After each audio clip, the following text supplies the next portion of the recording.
So let's take a look at how you can use data manipulation language with insert statement in Apex in Salesforce. So basically, data manipulation language is like your typical SQL query, but here the difference is we are using it to create accounts, and we are also trying and catching error just like any other programming language. So what we'll do is we will use insert statement in a way DML does it in Apex.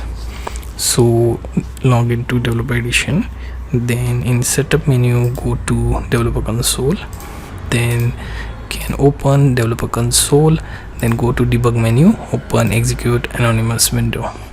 Now here you can type in your code. Let's say account acc equals new account, and then name equals to, let's say I want to type in name as Cole, and within try block I'm going to use insert account.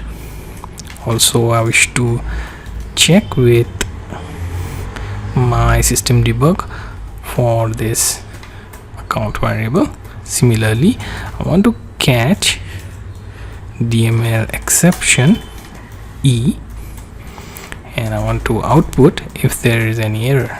Okay, so if there is any error we will see it right away.